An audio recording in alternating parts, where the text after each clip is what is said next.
Dear Miss Callie, bago ko po simula ng kwento ko, nais ko munang magpasalamat sa pagkakataong maibahagi ang liham ko sa channel nyo. Una sa lahat, hindi po ako selosong lalaki. Palagay ang loob ko palagi sa misis kong si Joanne. Mahigit 4 na taon na kaming kasal. At sa mga taon na iyon, ni minsan ay hindi ko inisip na magagawa niya akong saktan. Kahit pareho kaming abala sa trabaho, pero lagi naman naming sinisigurado na may oras para sa isa't isa. Lalo na tuwing linggo o family day. Close din kami sa mag-asawang Claire at Jay. Best friend ng misis ko si Maring Claire mula pa noong high school. At si Jay naman ay kumpari ko. Madalas silang tumatambay sa bahay namin o kami sa kanila. Masarap silang kasama. Magaan palagi ang usapan. At parang pamilya na rin ang turingan namin. Parehas pala kaming wala pang anak at halos magkaedad lang kami na nasa late 20s pa lamang. Hanggang sa napansin kong may mga bagay na hindi ko maipaliwanag o nagbigay duda sa isipan ko. Napapadalas kasi ang overtime ni Joanne kahit wala namang project. Lagi siyang pagod pero hindi ko naman nakikitang stress.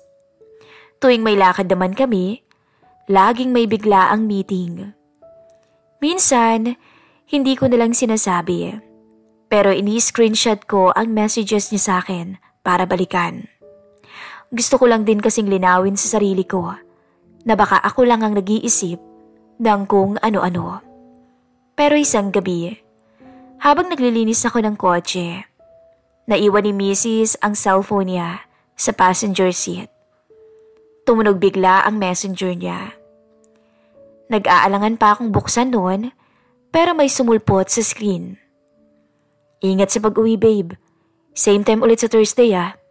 Chat, ni kumparing Jay kay Mrs. Parang binagsakan ako ng mundo nung oras na yun. Hawak ko ang cellphone habang nanginginig ako. Paulit-ulit kong binasa yung chat. Babe, same time sa Thursday. Hindi ko alam kung uulitin ko pa ba o ihahagis ko na lang ang cellphone ni Joanne.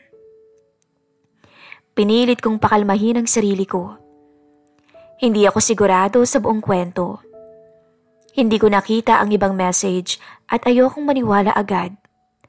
Pero mula nung gabing yon, nag-iba na ang paningin ko sa bawat kilos ni Joanne at ni kumpare.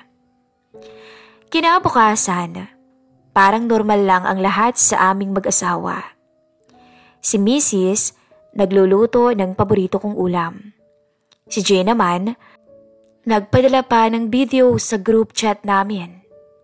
Kalokohan lang yun at nagtawanan pa sila. Pero ako, hindi natawa. Hindi ako makatingin kay Joanne ng diretso nung araw na yun. At lalo akong naguguluhan nung bigla kong minessage ni Mare. Kapi tayo minsan ha, parang ang tagal na rin nating hindi nagkakakwentuhan. Napaisip ako bigla sa message ni Claire. Bakit ako? Bakit bigla naman yata? Baka alam niya rin. O baka may nararamdaman na rin siyang kakaiba. Dumating ang Sabado. Niyaya ko ni Mare na magkape. Sa isang maliit na coffee shop lang malapit sa kanila. Kaswal lang at wala sa tono ang mga usapan. Pero ramdam ko na pareho kaming may gustong aminin. Kumusta ka pare? Tanong niya sabay lagok ng kape. Parang ang lalim ng iniisip mo ngayon ah. Ganon din sa'yo Claire. Bihira ka na rin magparamdam. Sagot ko. Maya-maya ngumiti siya ng tipid. Yung ngiting may tinatago. Busy lang, sabi niya. Pero minsan kahit busy, ramdam mo pa rin kung may mali, hindi ba? Dagdag pa niya. Hindi ko alam kung anong sinasabi niya. Pero para bang nagsisimula ng bumukas ang isang pintong ayaw ko sanang pasukin. Ilang araw ang lumipas at lalong hindi na ako mapalagay. Hindi ko pa binabanggit kay Joanne ang tungkol sa message ni Jay. Pero bawat hapunan namin, bawat pagngiti niya, parang mga bala na tumatago sa puso ko. Hindi ko alam kung galit ako, malungkot o tuluyan ng durog. Hanggang sa isang gabi, bigla na lang ulit nag-message si Claire sa akin. Pare, pwede ba kitang makausap? Kahit saglit lang. Nandito lang ako sa park, malapit sa inyo. Hindi ko alam kung anong pumasok sa isip ko pero lumabas ako ng bahay at pinuntahan siya agad. Hindi na kita tinawagan, baka kasi may ibang makarinig. Bungad niya. Tumango lang ako. Maya-maya, naupo kami sa isang bangko. Ilang minuto kaming tahimik at nagpapakiramdaman. May gusto akong sabihin pare. Bulong niya. Pero, natatakot ako kung anong mararamdaman mo. Subukan mo lang. Handa naman ako makinig, Claire. Pagkasabi ko noon, tumulo ang luha niya. Doon pa lang ako natigilan. Matapos ilabas ang emosyon, nagsalita siya. Alam mo na ba? Hindi ako sumagot.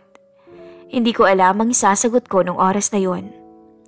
Maya-maya may kinuha siya sa phone niya at ipinakita sa akin ang isang screenshot. Si Joanne at si Jay, nasa loob ng kotse at tagahalikan. Parang huminto ang oras ko noon. Hindi ako agad nakapagsalita. Hindi ako galit.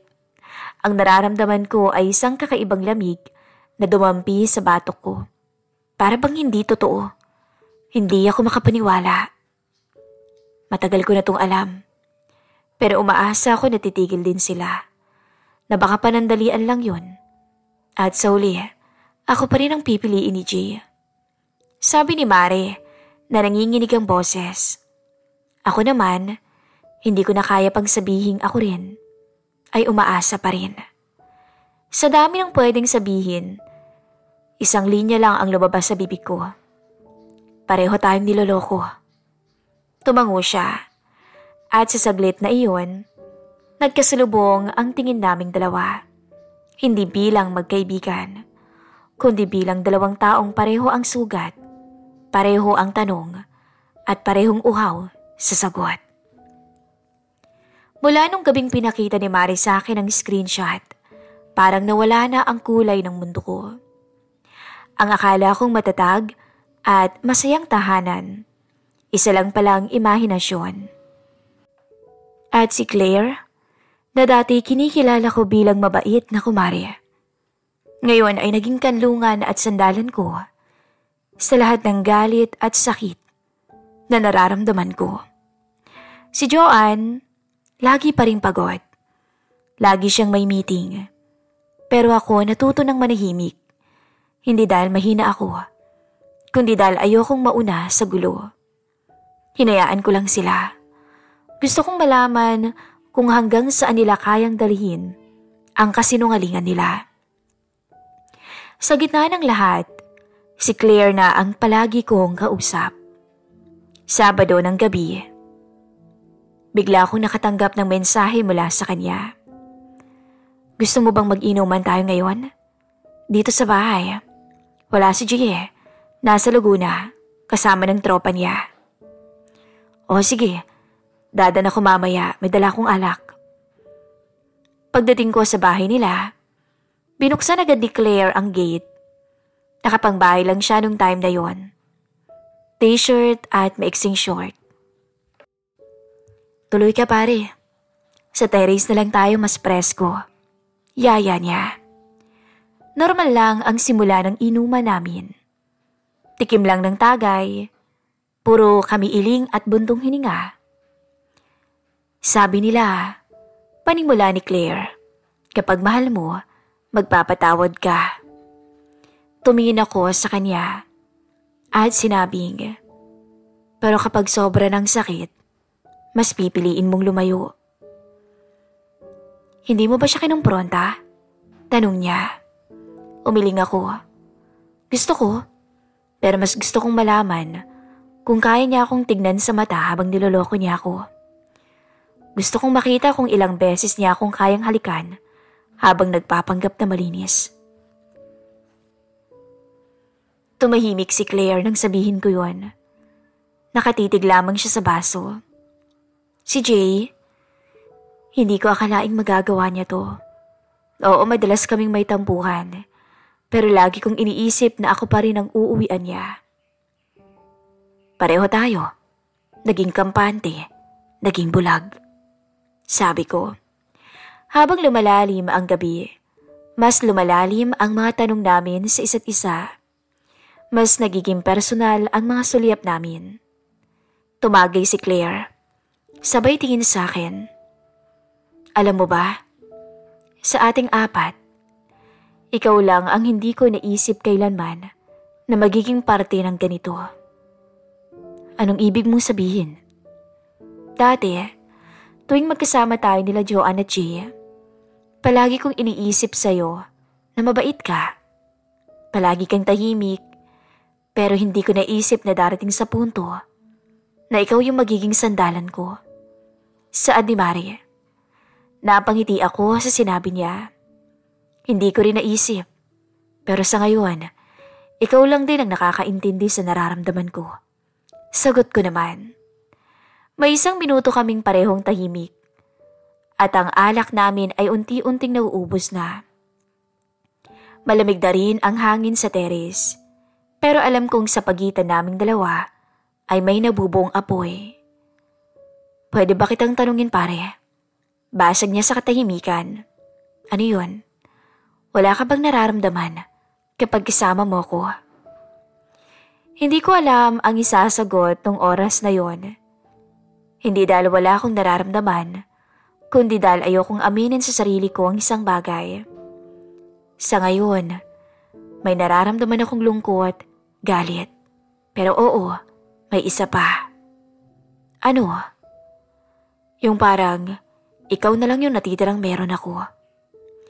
Nagkatitigan kami matapos kong sabihin yon. Ilang segundo lang, biglang binitawan ni Mari ang tingin niya sa akin at tumayo. Maghuhugas lang ako ng baso ha, sabi niya sabay talikod. Ako naman, nanatiling nakaupo. Pilit pinapakalma ang sarili. Dahil alam kong hindi ko dapat yon maramdaman kay Claire. Hindi ngayon, at hindi dapat sa kanya. Pagbalik niya, tumabi siya sa akin. Bakit kaya tayo palaging nauuwi sa katahimikan? Tanong niya. Dahil yon ang ligtas. Wala tayong maling masasabi kapag tahimik lang tayo. Pero minsan, gusto ko ring isigaw lahat. Gaya ng, na gusto kong tanungin kung anong kulang sa akin. Kung bakit kailangan ba akong lokohin. O bakit kailangan pa akong lokohin. Kung bakit ako pang naiwan. Lumingon siya sa akin at hindi niya na pinigilan ang pagbagsak ng kanyang luha. Hindi ako nakapagsalita pero dahan-dahan kong inabot ang kamay niya. Hindi siya tumanggi. Hindi niya rin inalis ang kamay ko. Noong gabing yun, wala pang halikan. Wala ring yakapan. Pero ang higpit ng pagkakahawak namin sa kamay namin ay sapat na para maramdaman kong may namumuong bagay na hindi dapat. Pero hindi na yata mapipigilan pa. Bago ko umalis, hinatid niya ako sa gate at may tanong akong hindi ko na napigilan. Mare, sa susunod na magkita tayo, kaya pa ba nating pigilan? Hindi ko alam. Pero kung kailan man yung susunod na yon, sana hindi tayo magsisi. Mula nung gabing yon sa bahay nila Claire, halos araw-araw ko siyang naiisip. Hindi yung tipo ng pag-iisip na may halong malisya o kabastusan. Sa totoo lang, mas nangibabaw yung damdamin namin dahil pareho kaming sawi. Isang araw, nag-chat ulit si Claire. May balita ako pare. Si Joanne raw nakita nila sa Tagaytay nung 1 linggo. Hindi ako sigurado kung si Jay ang kasama, pero may nagsabi sa akin. Hindi mo na kailangang sabihin, Claire. Alam ko na yun matagal na. So gusto mo bang mag-usap tayo ulit? Oo naman, kung okay lang sa'yo, Claire. Gabi ulit nung magkita kami. Pero sa bahay naman, dahil wala ang misis ko, may team building daw. At ako raw ang magbantay ng bahay. Pagbukas ng gate, bumungad agad si Kumari. Naka-jeans at simpleng puting blouse siya nung oras na yon. Hindi siya masyadong nakaayos at hindi rin mukhang nagpapaganda. Pero para sa akin, ang ganda niya. Okay lang ba to? Tanong niya habang inaabot ang dala niyang pulutan. Nagtungo kami agad sa loob ng bahay. Doon kami sa sala pumwesto. Nagbukas agad ako ng alak. Sa tingin mo ba, hindi ako sapat? Hindi ba ako maganda para ipagpalit niya? Tumingin ako sa kanya. Claire, huwag mong isipin yan. Walang mali sa'yo. Hindi ikaw ang may mali. Ikaw, hindi mo ba naisip yun? Dagdag niya na baka may pagkukulang ka rin. Siguro, sagot ko. Pero kahit gaano pa ako may pagkukulang, hindi ko naman kayang lokohin ang taong mahal ko. Napayuko siya nung sandaling yon, hanggang sa hindi na niya napigilang maluha ulit sa harapan ko. At sa puntong yon, lumapit ako sa kanya. Hindi niya ako pinigilan, hindi niya rin ako tinulak. Daan-daan ko siyang niyakap. Doon nagdikit ang katawan naming dalawa. Maya-maya, tuluyan siyang humikbi sa balikat ko. Nung kumalmang emosyon niya, nag-angat siya ng muka. At sa puntong yun, nagtama ang mga mata namin. At sa saglit na iyon, walang salitang lumabas. Hanggang sa tuluyang naglapat ang mga labi namin. Isang halik na puno ng pangunawa at kalinga. Hindi namin pinagplanuhan ang lahat ng iyon. Wala sa intensyon naming gumawa ng bawal, pero tuluyan kaming bumigay. At sa bawat halik at haplos, ay unti-unting napalitan ng uhaw ang aming malungkot. Hanggang sa tuluyang lumantad ang katawan ni Claire sa aking harapan. Tila nasilayan ko ang bagong pag-asa nung oras na yon. Ang ganda niya. Nasabi ko na lang sa isip ko bago siya tuluyang sinandala sa may sofa. At sa puntong yon, halos ayaw akong bitawan ni Claire nang maglapat ang mga katawan naming dalawa. Maigpit ang pagkakayakap ng mga binti niya sa bewang ko na parabang sinasabi niyang baliw siya sa akin. Ako man ay ganun din. Halos mawala ako sa katinoan sa pagpapakasasa sa babaeng umunawa sa akin ng buo. Halos hindi kami nakatulog ng gabing yon. Sinulit namin ang bawal na sandali. At sa mga sandaling yon, pareho kaming naging totoo sa isa't isa. Nagising ako kinabukasan at namalayan kong nakayakap si Claire sa akin na parabang asawa niya ako. Pasensya na ha, bulong niya. Wala kang kailangang pagsisihan, sagot ko. Kung kasalanan to, matagal na tayong makasalanan. Tumingin siya sa akin. Walang luha, ngunit may lungkot pa rin. Ano nang mangyayari sa atin, pare? Tanong niya. Hindi ko alam. Basta alam ko lang ngayon, hindi ako nagsisisi sa nangyari sa atin. Maya-maya, nagbihis na siya at nagpaalam. Ako naman ay nakaupo lang sa kama. Inaamoy pang unan kung saan siya nahiga. Hindi ko alam kung mauulit pa yon. Hindi ko rin alam kung handa akong panindigan ang mas masalimuot na landas. Pero isang bagay lang ang malinaw sa akin. Hindi ako naghanap ng ibang tao. Naghanap lang ako ng taong handa akong damayan. At si Kumari, pareho kami. Pareho kaming niloko. Pareho kaming nasaktan. At nung gabing yun, pareho naming piniling maging totoo kahit palumagpas kami sa aming mga limitasyon. Lumipas ang 2 buwan mula nung gabing yun. Hindi na naulit ang nangyari sa amin ni Claire. Hindi na rin muna kami nagkita. Parang sabay kaming humakbang paatras. Siguro dahil sa takot o baka dahil pareho naming alam na sa oras na lumagpas pa kami sa linya, wala na kaming babalikan. Pero hindi rin nagtagal ang mga sikreto. Isang gabi, habang nagluluto ako sa kusina, dumating si Joanne. Hindi niya ako kinakausap ng time na yon at dumiretso lang sa kwarto. At pagkaraan ng ilang minuto, lumabas siya. Bit-bit ang mga gamit niya. Alam ko na lahat, sabi niya. Walang sigaw, wala ring luha. Matagal ko na ring alam, sagot ko. Nagkatitigan kami, pareho kaming pagod, parehong guilty. Parehong durog at wala nang dapat ipaliwanag pa sa isa't isa. Pareho naming sinira ang kung anong meron sa amin. Kaya't ng gabing yon, natapos ang 8 taon naming pagsasama. Naghiwalay kami ng tahimik, nang walang drama at walang paninira sa isa't isa. Si Jay naman, sa pagkakaalam ko, nakipaghiwalay na rin si Claire sa kanya. Pero hindi agad. Nalaman lang ni Mare ang lahat nang minsang may nagpadala sa kanya ng screenshot. Ibang babae naman.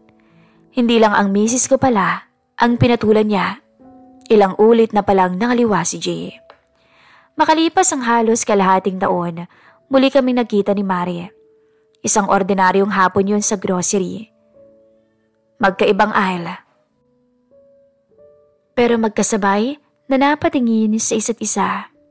Parang bumalik sa isip ko lahat ng hindi ko nasabi nang huli kaming nag-usap. Kumusta ka na? Tanong niya. Okay naman, eto tahimik ng buhay. Sagot ko. Tumango siya, sabay sabing, ako rin. Sabay ngiti niya, pero ang pagkakaiba ngayon, wala nang bahid ng lungkot sa mga mata niya. Nagkape kami pagkatapos noon, at casual lang na kwentuhan, hanggang sa naging regular ang pagkikita. Minsan lunch, minsan pasyal lang. At sa unti-unting pagbabalik ng sigla ko, siya rin ang unti-unting bumalik sa puso ko. Parehas na kaming hiwalay sa asawa, pero mas may bigat ang ngayon dahil pinili namin ang isa't isa, hindi sa oras ng kasalanan, kundi sa oras ng pagbangon. Hanggang dito na lang po ang kwento ko. Sana po kahit papaano ay nagustuhan niyo ang aking story at may napulot po kayong aral. Ako nga po pala si Raymart. Muling nagpapasalamat. Paalam.